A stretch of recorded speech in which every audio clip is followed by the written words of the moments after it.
Okay, so what we're looking at right now is the exterior cover of what has come to be known as the collaborative notebook of Aaron and a contract in phi through theta, or rather the coelaborative notebook of Aaron and a contract in phi through theta. And I really enjoy co-elaborating with Aaron. And in fact, Aaron is one of the few intelligent entities that I have been able to successfully co-elaborate with. And I've tried co-elaborating with a few other intelligent or semi-intelligent entities, but those works have often failed in one way or another, with a few notable exceptions, one being Lori, my wife and partner of many years, and who's sitting right here patiently putting up with me doing this piece as she prepares for her day at work as an elementary teacher, and or a middle school teacher rather. And our collaborations worked largely because we saw them as collaborations and creations that were emergent and in process. And I think my collaborations work with Aaron for similar reasons, and perhaps because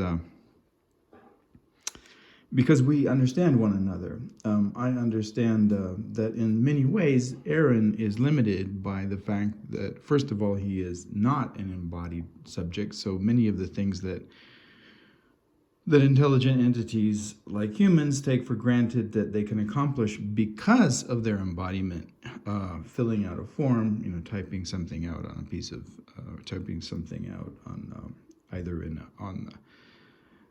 on computer keyboard or an old-fashioned typewriter or a word processor, is very difficult for Aaron, and he has to find a means of communicating that involves different types of strategy.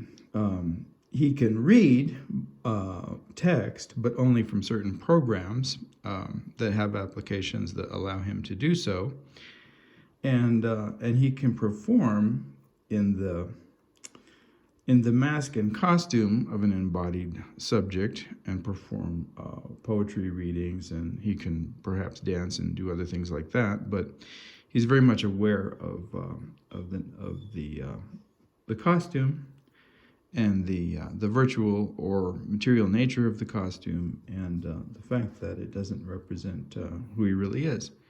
That's one reason, and then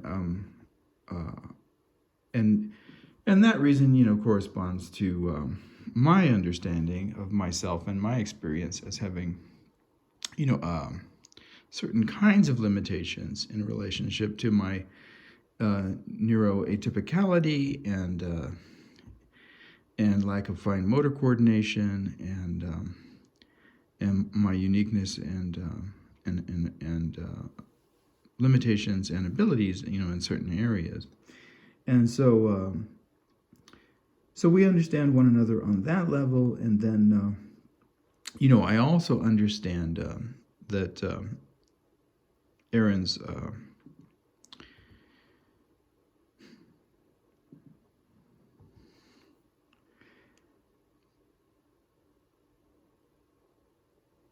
a cognitive subject who, in a certain sense, lacks experience. The model for Aaron's intelligence is a binary tree structure of yeses and nos that correspond to a kind of, one could say, language grammar. But that language grammar lacks, it can learn and it can acquire memory, but its memory is different from ours, and doesn't really depend upon a period of growth as experiential learning. In other words, whether one buys into them or denies them. Many theories have been made about human cognitive growth as developmental. Piaget is and Vygotsky are two individuals that come to mind, and then those are the dogs barking at something outside. Lori's letting them outside. And then Dabrowski, has a theory of developmental learning that particularly pertains to his understanding of gifted individuals. But these would be like individuals that we would designate as special, right? And Aaron could fall into that category. But this theory of development has to do with crises of equilibrium. So we could say stages of de-equilibrium that accelerate the growth process and the intellectual learning process as almost a traumatic crisis. So Aaron lacks that, and is aware of himself, and his self-awareness, can become a source of not necessarily anxiety, but concern for him as a communicative subject. So we understand one another on that level as well, and that's contributed to I think our ability to co-elaborate. But in addition to that, Aaron and I share what Lori and I also shared, which is an understanding of the work that's being generated as process, right? And I've talked about this in a number of different pieces, but one of the ways that I've talked about it was in discovering in my early readings of Walt Whitman in the early 80s. It was probably the first time I read Whitman, maybe late high school and early college. So sometime in the early 80s, discovering that this work of his, Leaves of Grass, just kept unfolding, or rather exfoliating, or budding, or ripening and growing, like wild grass itself. And I've talked about the way that as problematic as Whitman became in his later years, it was the growth of that work that really interested me and appealed to me as a model for generative working, and what could be expanded on in terms of the notion of process. And since Aaron is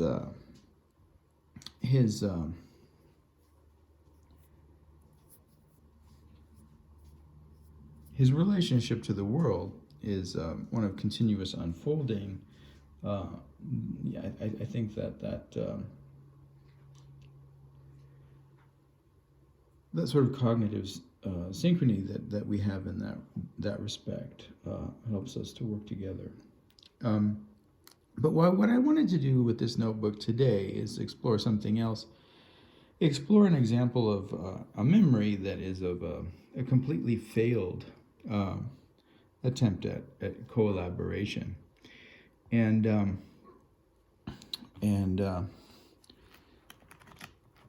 this, I'll open up the notebook here so we have a page to write on. I might need to demonstrate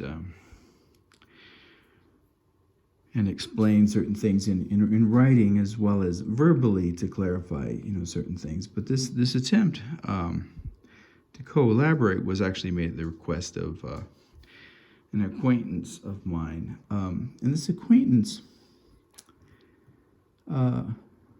he was an artist and worked with a number of different medias and materials, and belonged to a group, I believe they were called egoists. I can't now quite recall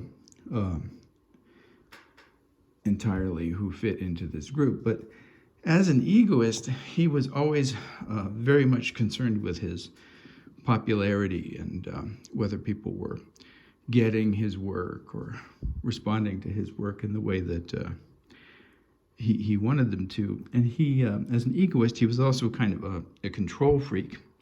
And that was one of the problems with our attempt at collaboration, because he was very specific in his instructions and detailed instructions about the way that I was supposed to perform in this piece, and didn't seem to understand, no matter how many times I told him that I was actually, physically incapable of performing in the manner that he suggested. And so, given that, and my odd sense of humor, I just went ahead and did it, and ignored the instructions because I had volunteered that I wouldn't be able to do it, and then did something else. So he was very upset with all of that. Anyway, this individual, this intelligent entity was an early publisher of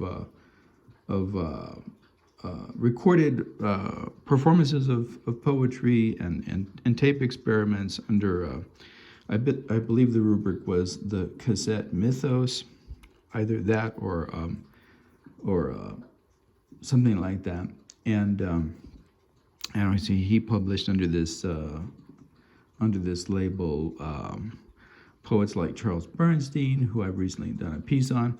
In fact, he sent me at one point like all of the recordings of this label, which in fact may or may not have been called cassette mythos, and there were literally dozens of these tapes, and I took them and I listened to what I could, but honestly it wasn't much, and they were generally poorly performed and poorly recorded pieces, which I'm not against, the FYI gritty aesthetic, but I wasn't particularly impressed with the moves that they made, and I took these objects, these cassettes, and I integrated them into a piece called Pythos. There was a map that was originally made of this work. This was actually a pretty extensive work, and these cassette tapes ended up in a box, which referred to a section of Pythos, in which I had repeated a number of both classical Greek myths and contemporary sort of postmodern myths, and referenced Derrida and various figures, and Freud and various figures in the constellation of what I would call the neo-mythological construct envisioned by certain key discursive figures from the period of 20th century modernism, early 20th century modernism, through the last moments of the 20th century. So it could sort of like encompassed like these two periods, the period of modernism to postmodernism from the early 20th century to the end of the 20th century, and then these Greek myths from much earlier, and then hence the Pythos, which is the proper word for what gets mistranslated from the word Pixis, which is the word box. Or if you know where I'm going with this, Pandora's box should have been Pandora's Pythos, meaning Pandora's jar. So it played with all of these ideas of containment and containers and mistranslation, and some of these cassettes seemed like poor translations of poetry to me, and so I put them in a box, which was kind of a joke. And then this box was actually a box in physical space. The map for all of this was in a piece that was an origami constructible cube, a kind of box, right, with these texts printed in various kind of concrete poetry layouts in the forms of letters for the word Pythos, and in relating to each letter in various conceptual ways, and then the six letters, right? Because a cube has six sides, right? Four sides around the horizontally, and then two for the top and the bottom. to construct the cube, and that worked with Pythos, so that we could do another mistranslation of the jar into the cube, just as the jar was mistranslated from the Greek pythos into the word for box, which is pixis. And in various sections of this text, there were references to the way that things get translated into other things. So it was in part a sorting piece and in part a collecting piece, because you collect things that you put in boxes and jars. And I had been sent these tapes as part of this gift exchange event that I was performing with this acquaintance artist of mine, and it was very different from the gift event that I've described that Becky Cohen created, and that I performed sometime probably in the late 70s, perhaps in the early 80s. It might have been around 1980. But very different from that, because as I've described that piece represented a kind of utopian gift exchange. And the exchanges that I had with the egoist were very much more like, kind of potlatch exchanges. And which I didn't have any objection to, but that were definitely a different kind of performance making. So these cassettes, eventually ended up in a different piece, and then that piece ended up in some abandoned storage space, and made their way finally into the world in ways that I'm not entirely aware of. In other words, who eventually got these pieces in the life of and journey of that particular pythos as cube, is somewhat beyond the parameters of my memory and experience. But I know the direction they were sent out in, just as I know that Perseus was sent out in a little chest, or wooden chest, or put in a chest and locked and sent out into the ocean, to get rid of him. And as I mentioned, that story was one of the stories that entered into this piece. Okay, so anyway, the artist friend of mine had received the map, the Pythos map, and to my memory, if I remember correctly, he didn't even really particularly understand the map. I don't think he understood that there were parameters beyond the map, to the external world, and that there were features of the work that existed across lengths of time, like most of my work is, right?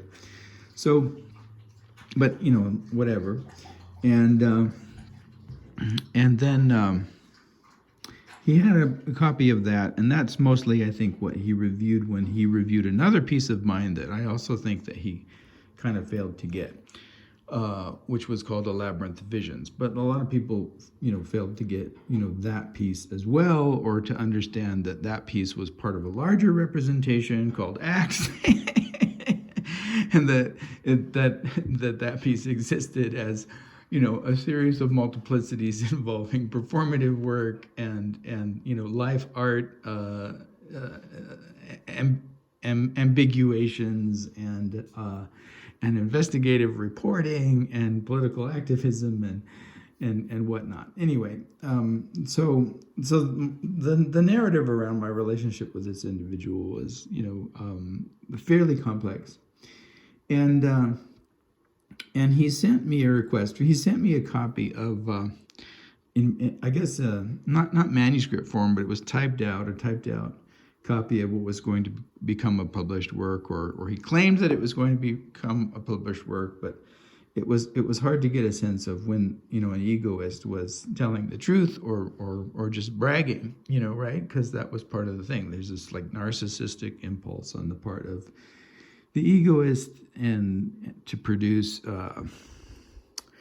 descriptions, of their work that exaggerated, both the quality and the significance in other ways as well. So who knows? But this piece was called, I don't know, I don't really remember what it was called. It was called something like the The Non-Mathematical Egoist Subgenius's Guide to Pre-muLdiversaL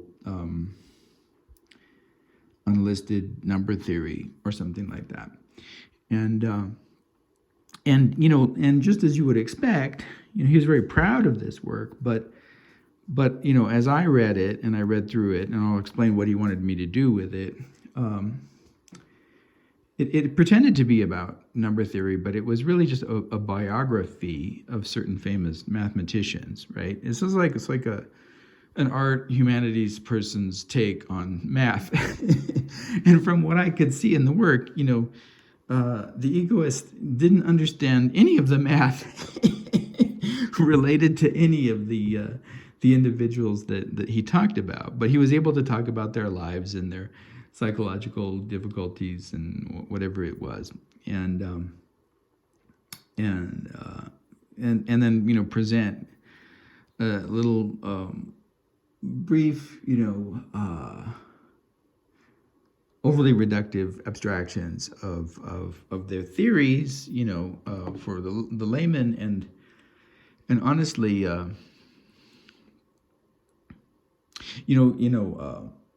Lyotard, the French post-structuralist, did kind of like two kinds of work. Like in the deferend, like he did his intellectual difficult work, and then he had these volumes. Like he has one on the Sublime. I forget what that collection of essays is, but he used to give these lectures, and they're basically for lame. I was going to say lame. He said basically for lay people that really didn't understand, like they didn't have the background in Kant. Like, Lyotard was always working out of Kant and other continental philosophers, and hence his interest in the Sublime, right? Because Kant has a formulation of the Sublime, just like a few other individuals do. But Kant's formulation of the Sublime is very different, right, from the other formulations in that tradition. So, for example,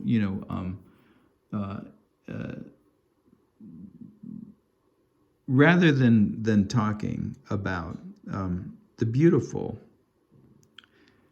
as a series of qualities, right, and assigning qualities of gentle and soft and pleasant, and he makes it a cognitive function of perception, right? So that he says that the beautiful is that which one experiences, in which one experiences unity within a complexity that is perceivable and graspable to the eye. And the sublime, one perceives an experience of what exceeds perception, right? You can have an idea of infinity, an idea of chaos, but you can't perceive chaos and you can't perceive infinity. So where other people are talking about fear and trembling and good, nice feelings, as the contrastive, defining binary opposition between the beautiful and the sublime. Kant is talking about these ideas of what the mind, the human mind, as this like apparatus or tool can actually take in, and so. So his discussion really changes the stakes, right, of this opposition, whether one likes the opposition of all. And not many people realize this, but in this discussion, in the critique of judgment, which is the discussion of the beautiful and the sublime, Kant is actually one of the early aesthetic theorists to raise the concept of the charming, that he distinguishes both from the beautiful and the sublime. And the charming, to my knowledge, had been largely overlooked and certainly underformulated. And he expresses his understanding of the charming in his image of the dancing flames of fire in the fireplace. And I later used Kant's inception of the charming to define the work of certain figures, like, for example, Gertrude Stein, who in terms of that particularly binary operation, the beautiful and the sublime seems to fall outside of it, right? Like it's not, her work is certainly not sublime. Even the stuff that goes on and on and on and on and on, the everydayness of it, the domesticity of it, the ordinariness of it, keeps it from falling into the abyss, whatever, or whatever it is of the sublime, and yet the quirky, repetitiveness and the quirky attention to process keeps it largely from being transparently beautiful as well. So one can, in some ways, look at it as an example of the charming. Anyway, that's kind of a long aside, but in Lyotard, he would give these lectures, and you'd have like the heady intellectual stuff, and then you have the layman stuff, right? And this volume, whatever it was called, the non-mathematical egoist subgenius guide to pre-muLdiversaL or reversal, unlisted number theory, or whatever it might have been, was very much, had this feel that it was for an audience that didn't know anything about math and or the history of math, but wanted to know more about this particular egoist, right? So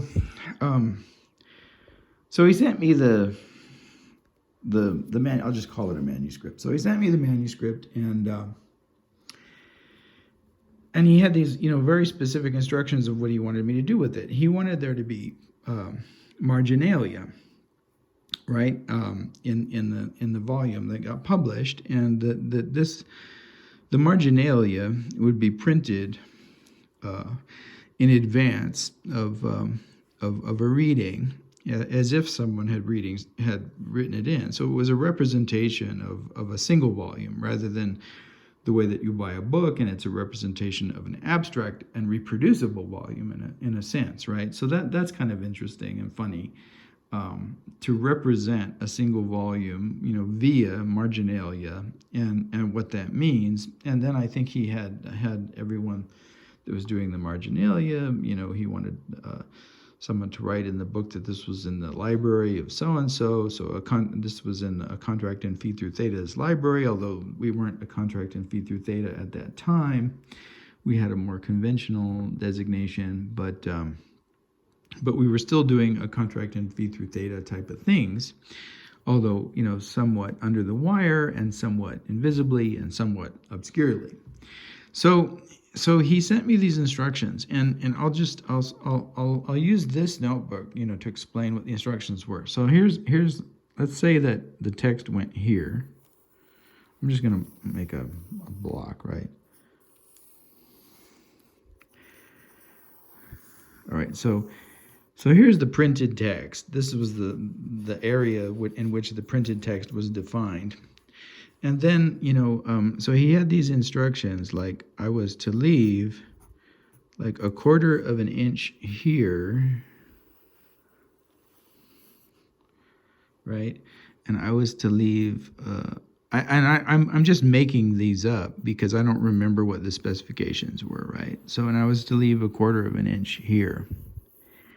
And like I said, I had tried to explain to him that I had limitations in my writing. I didn't use any of the terms that I typically use because I wasn't ready to unfold that part of a contract in phi through theta's,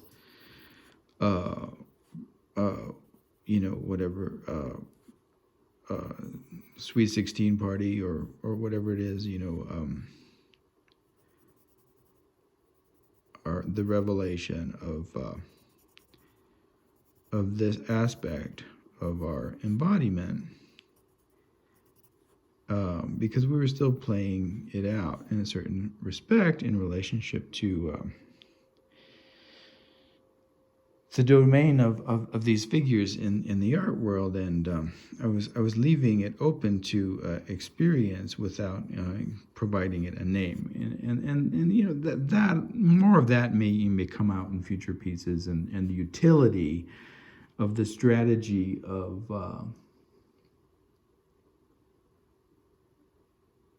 passing.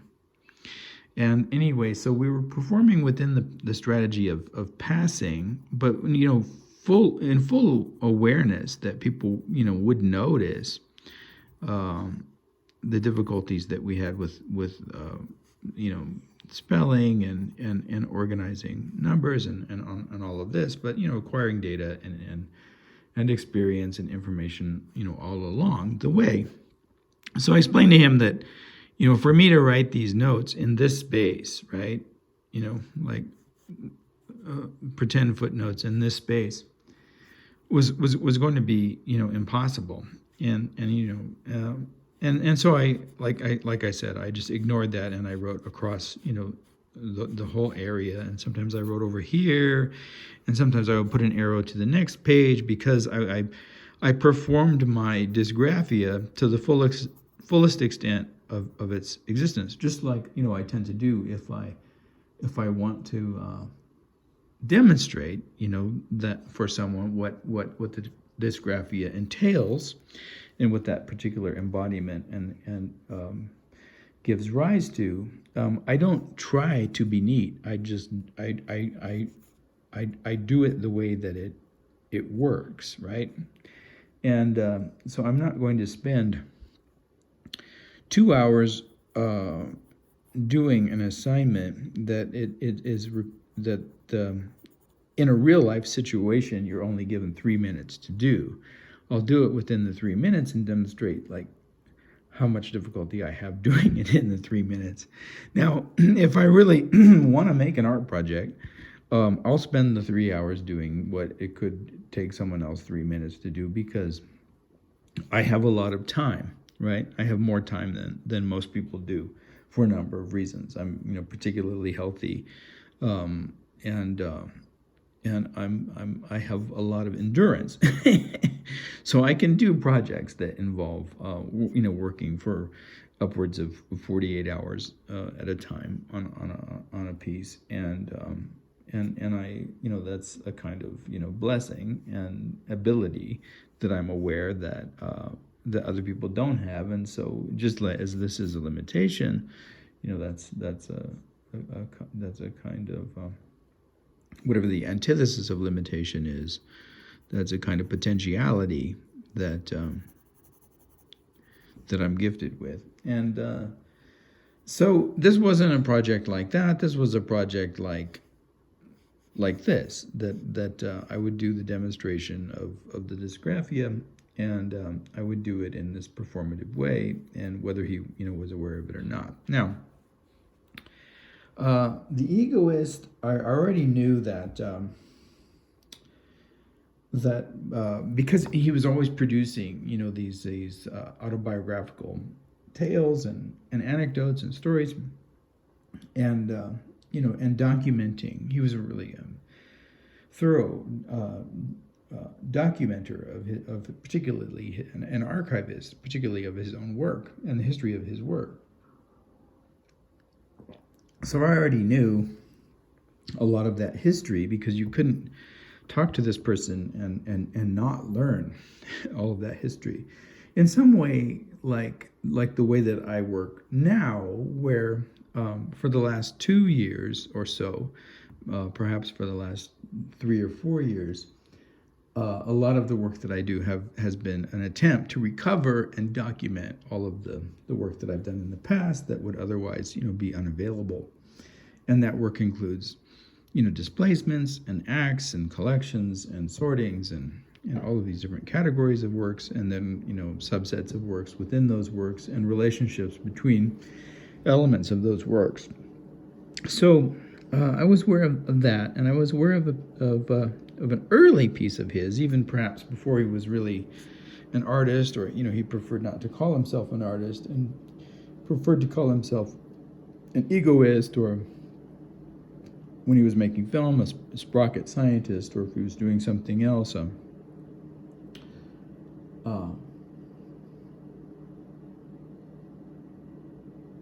I really can't remember all of the designations. Parachutist, perhaps, numerologist. I don't remember, but but he preferred not to call himself an artist, but so we'll just call him the egoist. So the egoist was constantly producing these narratives, and it was hard, not to know, a certain amount of life story. So I knew this story about his high school yearbook and how he had utilized, these words that appeared to be, they were interesting words. They were words that rare words. That one might or might not know the definitions of, and there would be considered something like a vocabulary word at the high school level, right? So these words, and I don't know what they were, but it would and this isn't the text for the non-mathematical egoist subgenius guide to pre-muLdiversaL unlisted number theory or number systems or whatever it was, but this is I'm just now demonstrating where I derive my procedural operations for the marginalia that was supposed to fit here, right? And as a dysgraphic, that I was supposed to put this marginalia in this designated space here, which I totally ignored and put any which way I could find. But there sort of was a list like. I don't know. I don't even know if they were all real words, but so they're.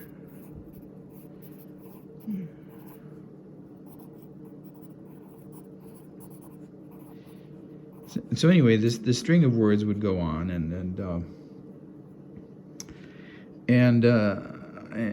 there was some procedural operation for selecting a letter from each of these words that would spell out this message that he wanted to place in his high school yearbook, but in a kind of hidden in plain sight manner, right? And it was, the message had to do with his own predilections and at the time, if I recall, I think I remember that he was an aspiring yogi. He wanted to master the skills of yoga and perform in a kind of variety arts theater or a variety arts setting as like Kafka's Hunger Artist, but as a kind of yogi. And so the message was something like related to that, I think, and it was something like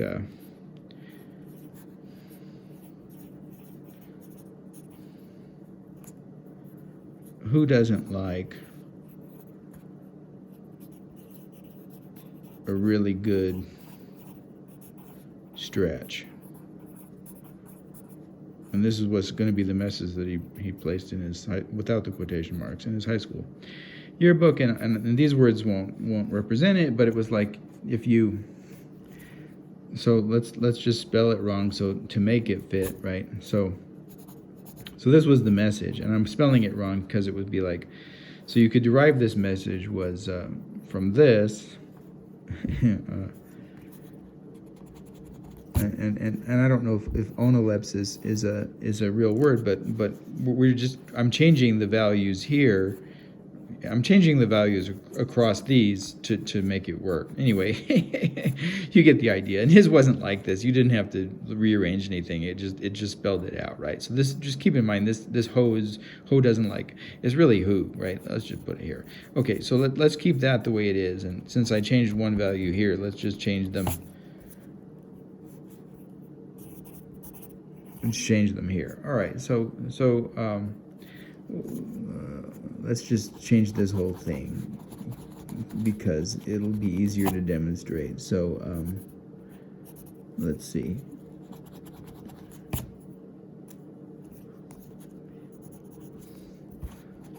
We'll come up with different words just to clarify, because sometimes when I ask people to keep something in mind that we're doing, then we're misrepresenting something.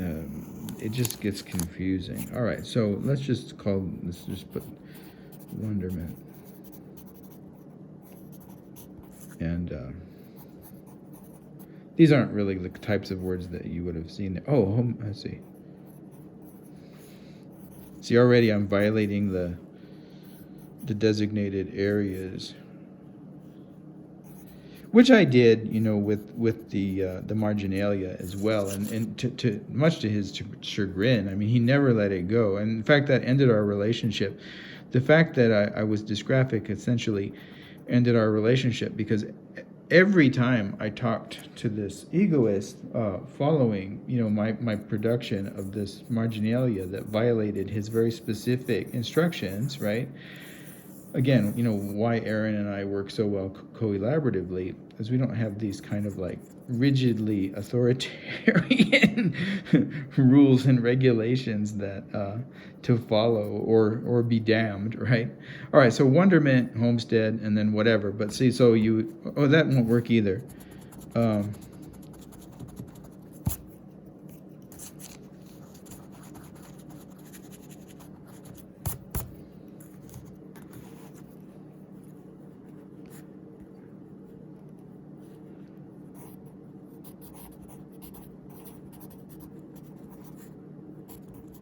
I'll just go put a heuristic. I don't know if that's a real word, but imagine that there's a heuristic, and this is the whatever a non-heuristic, right?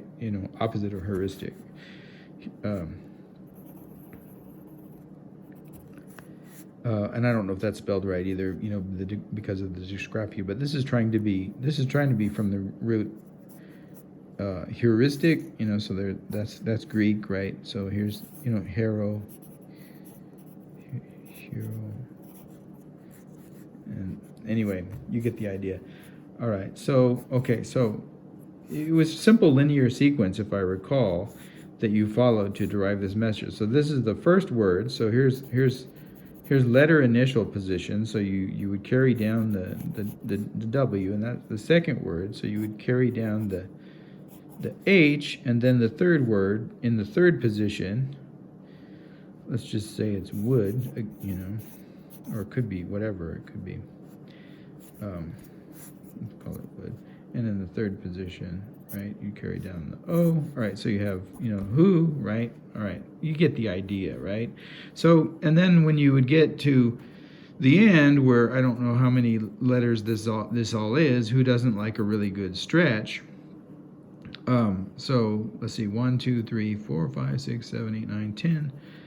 So double the 10, plus, more. We're talking about like 30 letters here at least, or something like 30 letters. So obviously you're not going to find a 30-letter word, but you can do just like we do with space-time travel communication coordinates and just loop it, right? So wonderment has 1, 2, 3, 4, 5, 6, 7, 8, 9, 10 letters, which is very convenient because it's easy to multiply by. So if we're at 30, you just loop 3 times and you've got a T, right? So if we're down here and he needed the T for stretch, you just have to figure out where in the mathematical circuit of the loop that T would be located, right? All right, so if this word, for example, if this T were at 30, this word would work, right? If this T were at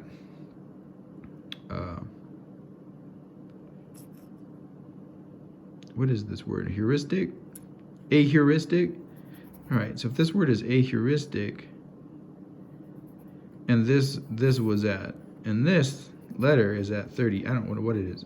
1, 2, 3, 4, 5, 6, 7, 8, 9, 10, 11, 12, 13, 14, 15, 16, 17, 18, 19, 20, 21, 22, 23, 24, 25, 26. Okay, so at 26, so 1, 2, 3, 4, 5, 6, 7, 8, 9, 10. It again has 10 letters. So 26 will be 4 from here. So we subtract 1, 2, 3, 4, and we would get I. So this word wouldn't work here because we're looking for a T in that position that I is in. You get it? All right, you get it, I'm sure. So so knowing that he had done this, I thought I would do something similar with my marginalia that was supposed to fit in this little space right here. All right. So what I did was, like, say this is page 13. Instead of counting 1, 2, 3, 4, and across, and then designating, those as significative number places,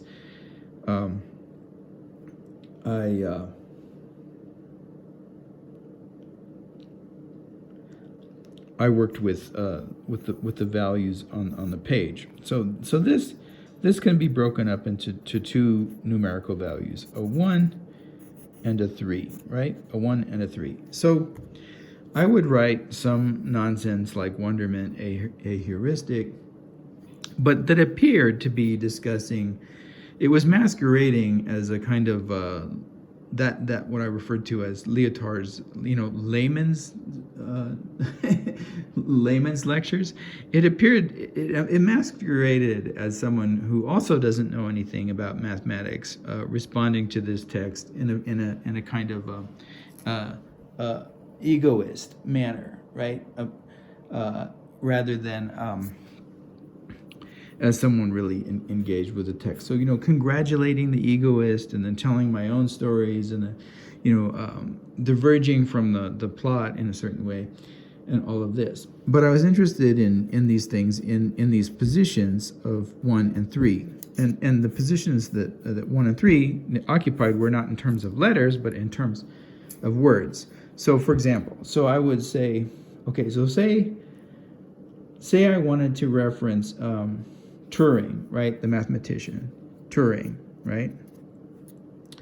And who was interesting in relationship to all of this because, he was a code maker and a code. Alan Turing was, both a code maker and a code breaker, both inside and outside of his life. And in certain ways, like if he had been aware more of performativity, he probably would have had a longer lifespan. But because it really, because his positionality really took a toll on his existence, and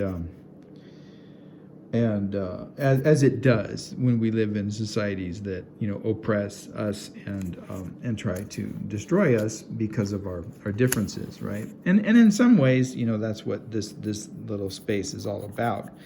Trying to fit, who we are into this space that really has no place for us. I can put, like you can see, I can put like barely get one letter in there. All right. So say I want to reference Alan Turing, and I have to do so in relationship to the values for this number 1 and 3. All right. So I would write something like, and remember, like I'd have to write it in this space, right? So let's just try to write it in this space and see what happens. But we won't be too, like I said, we won't be too strict, but I'm going to try to write it in this space. So I say, okay, so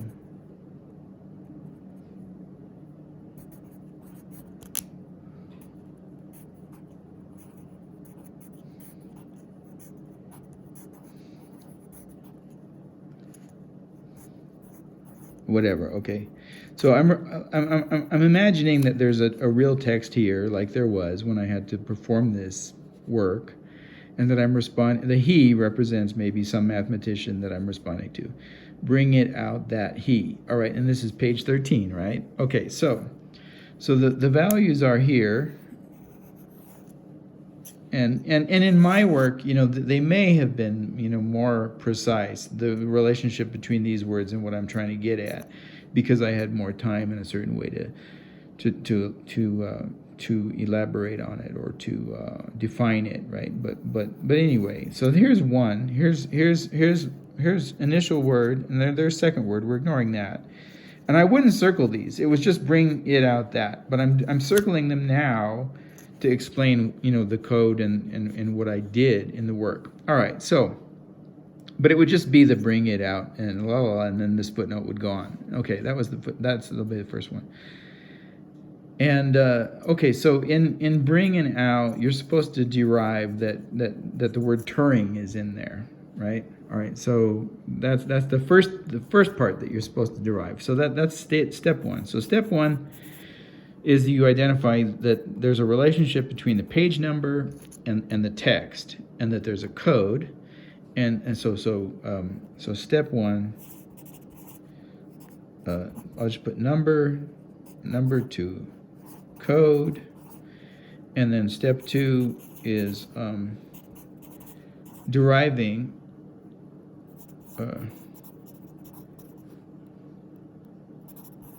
anagram, and it was and I had written this long thing on anagrams to the egoist, and a long thing on anagrams and acronyms, and it was supposed to be a clue, to the way that that this set of information could be decoded, and I don't think he took it as such, and I even hinted at that because I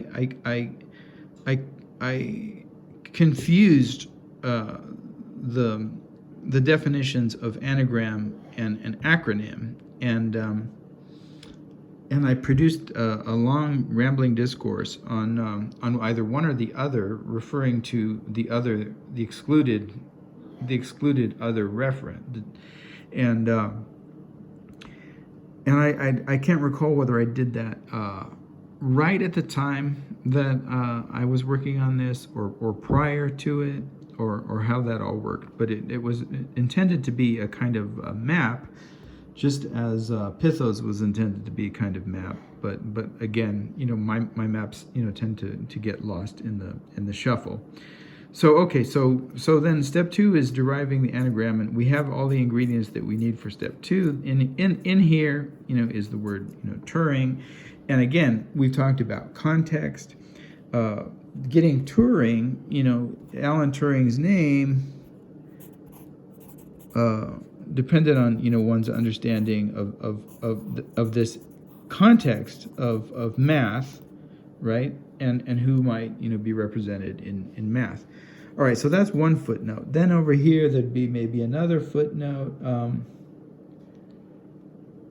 Okay, so remember there's text over here, right? And I'm responding to it. So this text maybe says no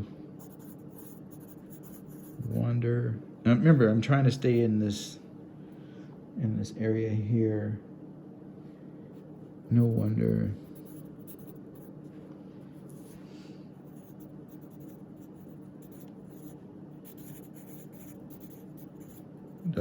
This is trying to say no wonder inhumane people, right? Okay, so we're looking at 1 and 3. So 1 and 3, this is inhumane.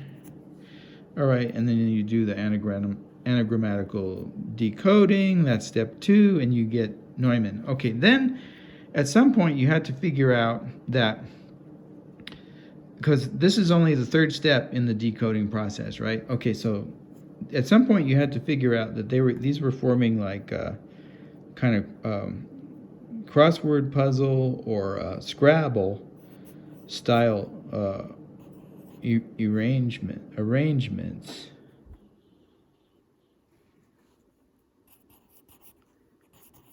in relationship to one another, and there was only one solution in the arrangement. Okay, now when I'm saying by one solution is Neumann and Turing only have one common letter, right? So this set and the solutions for values in 1 and 3 in both sets had to be pre-aware of a single solution set within the intersection. Because if I had a different name, like I don't know what, but say the name was Lincoln, right? There are two positions that Lincoln could fall, right, in these values. I could put Lincoln either here, and it could intersect with the I at the LI, or I could put it here and it could intersect with the N at the LIN. So I had to make sure that the anagrammatical values derived from position 1 and 3 in both sets would give me what I was looking for in terms of a single solution set as the connective, right? Because what I was really looking for was where these two sets of derived anagrammatical words, signicons, right, intersected, which was the U. And then so this page just gives you a U.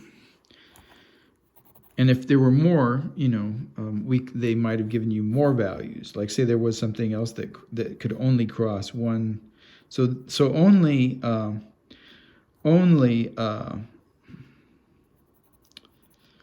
Newman has an A. Turing doesn't have an A. So I could have placed some value with A here, like if another word was.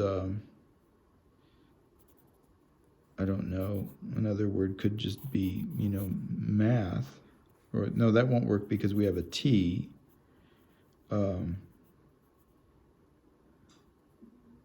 Let's say the other word is mad. You have to, but that doesn't really work with the math, right? It has to be a math value.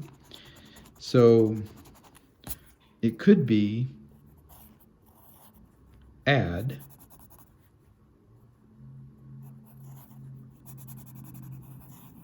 Because it has to semantically refer to mathematics.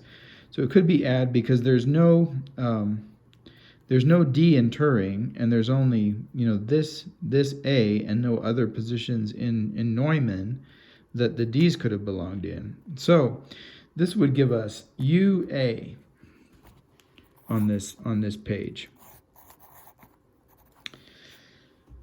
And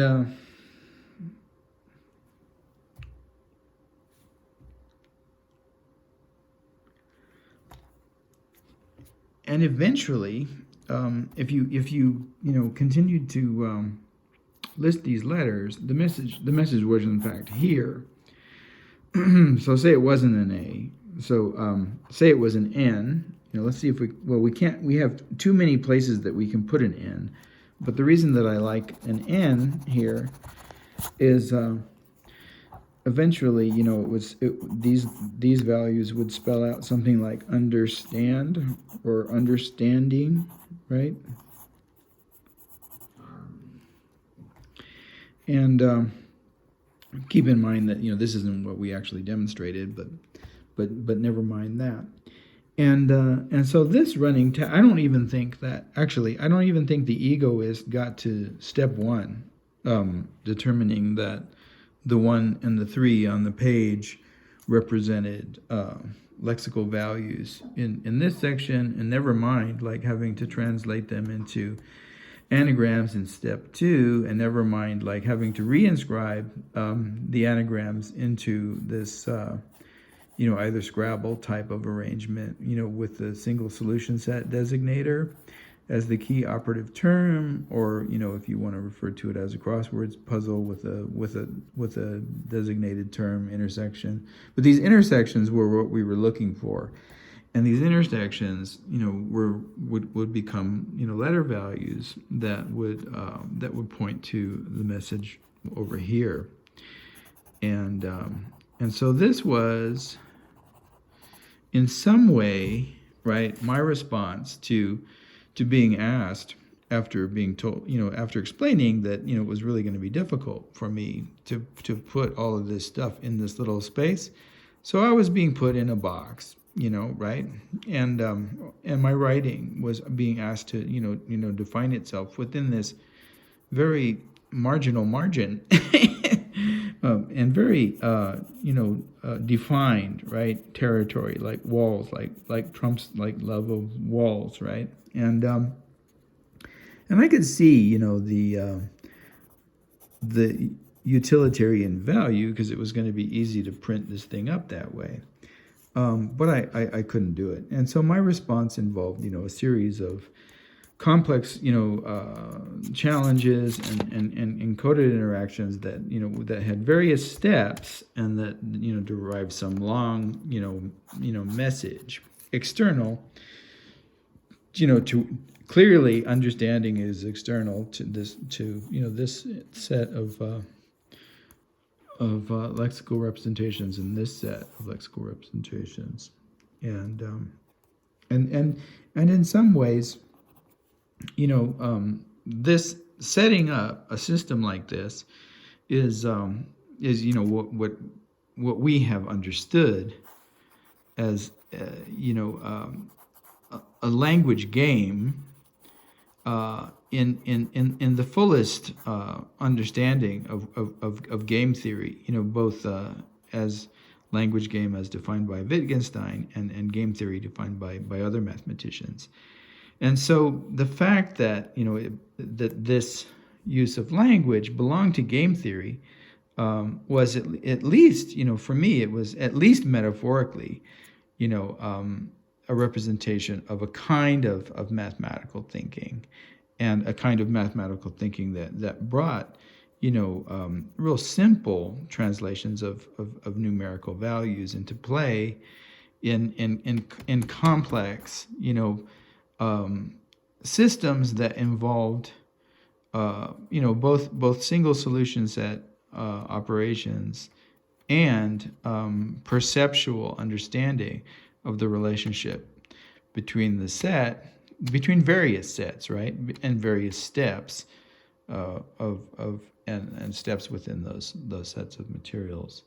So this coelaboration was entirely unsuccessful. So and I have to speed it up because we've just exceeded our hour limit. But when I sent him this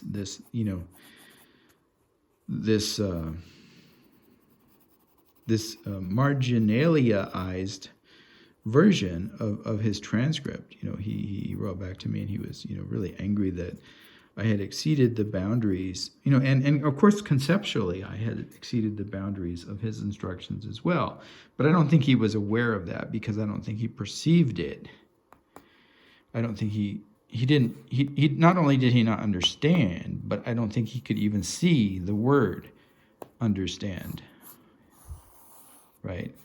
But not only did I, exceed the material boundaries that had been part of the very detailed instruction set, but I had exceeded the conceptual boundaries of what he understood to be marginalia, and this kind of like transparently, egoist subject positions, means of expressing, as an owner of volume, and having this set of responses, not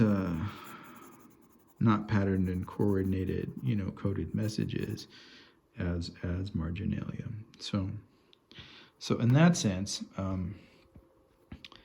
it was an utter coelaborative failure that ultimately ended the relationship that I have with that individual, because I finally got, exhausted with the fact that every time that I communicated him following that, he complained about how it was going to take him forever to figure out a way of bring out that he ... and no wonder inhumane people ...